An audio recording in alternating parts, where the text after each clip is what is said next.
Mike Shaft. Talking over life's unanswered questions. BBC Radio Manchester. Well, we certainly got a big question today. Many of us woke on Bank Holiday Monday to the news that Americans had been waiting for almost 10 years. Osama Bin Laden had been found and was killed. Reactions on the streets of Washington were joyous, but since that day, faith leaders in the UK have spoken out over the reaction of the US and of the way in which he was killed. With me this morning to discuss the issue is Rev Hayley Matthews, Media City chaplain and member of the Christian community, Rabbi Benji Rickman, head of Jewish studies, a teacher and a member of the Jewish community, and Mohammed Amin, treasurer of the Muslim Jewish Forum of Greater Manchester, and he writes on Muslim affairs. Can I wish you all a very good morning and a very warm welcome? Good morning. Good morning, Mike. Thank you very much indeed for being with us. Let's start off with this question. What did you make of the news this week? Let's start off with you, Mohammed. I heard the news at exactly 7 o'clock on Monday morning because I always wake up to BBC Radio 4. And I'll be quite honest, my reaction is as soon as I heard the news inside, I just went, yes. I was delighted. I would have liked to have been arrested and brought back for trial like Adolf Eichmann was. But if that wasn't possible, then it was entirely appropriate to kill him. Reverend Hayley. I was dismayed that he had been killed and not brought to trial. Dismayed that that was the action that was taken in what seemed to be, judging by the first reports that we heard, an incident where he could have been. And Rabbi.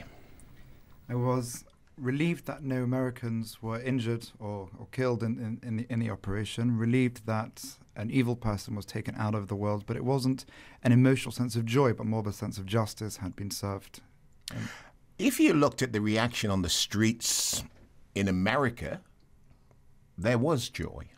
There was, but I think that so typifies the exuberance of American culture anyway, that sense of celebration and over-the-top reaction to most things.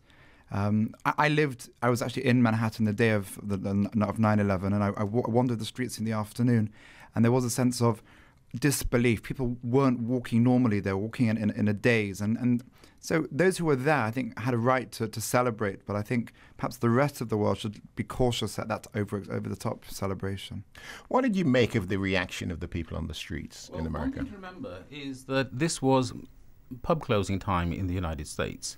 And a lot of the people who were on the streets outside the White House just after Obama's announcement had actually been to the pub. So it's understandable that they were perhaps somewhat more enthusiastic than you might be in the cold light of day. However, you need to bear in mind this was the greatest attack that the United States has ever suffered since Pearl Harbor, and the third greatest one-day loss of life that America has ever experienced. And in that situation, you want to go and get the bad guy. This is a man who's also killed and been responsible for killing thousands of Muslims all around the world. I don't think there's ever a reason to celebrate somebody being murdered. I think actually we all share in a common humanity, and to actually have a sense of dismay and despair about the fact that we still think that killing somebody is the right way to go about any form of justice. I just think it's appalling that we would celebrate death, full stop. We talk about this loss of life in America, 3,000 in one day. Look at the civilians in Afghanistan that are continuing to be killed.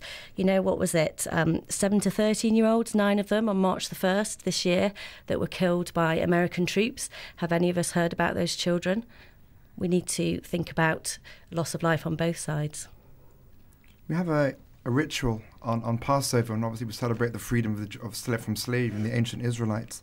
And we talk about the death of the Egyptians during the 10 plagues that God brought over Egypt. And one of our rituals is we're sitting at the Seder table, the Passover table, with cups of wine to celebrate the freedom. And we remove a drop of wine from the cup each time one of the plagues are mentioned. Because even though, from our perspective of ancient Jewish history, we were the victors, because there was death, people suffered. Even if they were our enemies, our celebration has to be limited, even in the smallest degree, of a drop of wine for each of the 10 plagues. So we celebrate justice being served. We can celebrate that the image of God that's expressed in the decent people of society can be seen in a clearer way. But to rejoice at humanity, at someone losing their life, that's not a a Jewish approach to this type of situation. Something that's been widely discussed is should he have been arrested? How do you, all three of you, handle the argument that had he been arrested, then there would be retaliations to try and get him released?